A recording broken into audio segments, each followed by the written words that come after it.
it's one connotation to talk about it in terms of the reimbursement side, but there's a much larger theme there that I think a lot of the healthcare providers that I represent and I know are active across the country have a similar interest in that sort of value notion of them as healers, adding value to their patients' lives.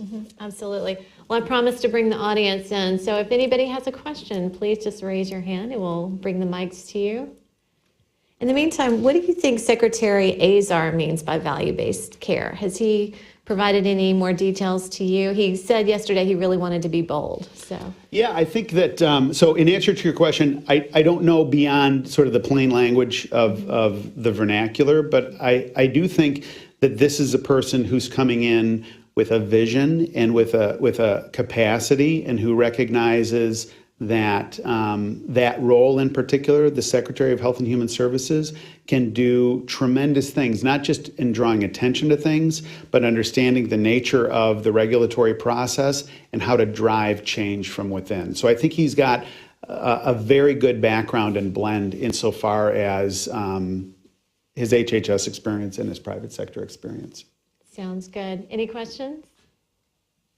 Hi, good morning. I have a question about what you see as the future of the Center for Medicare and Medicaid Innovation. So on the topic of value-based care, what role that might play, because Secretary Azar hasn't actually gotten into a lot of detail, and we haven't seen much action there yet. Yeah, I think like there were a lot of concerns at the outset about CMMI and what direction it was going to be going, and I think its future lies in its own hands in a way.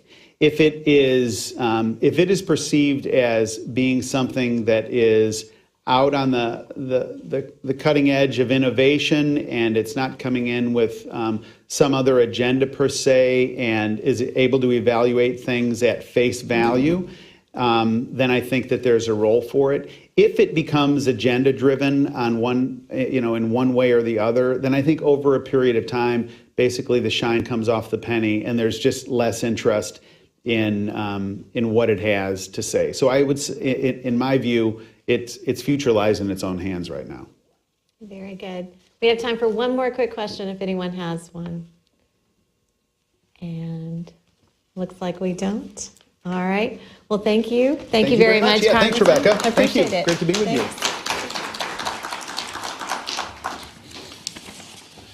Thank you so much, Congressman Roskam and Rebecca, for good conversation. Our second keynote, we're going to speak with Congressman Sander Levin, my colleague Mary Ellen McIntyre, staff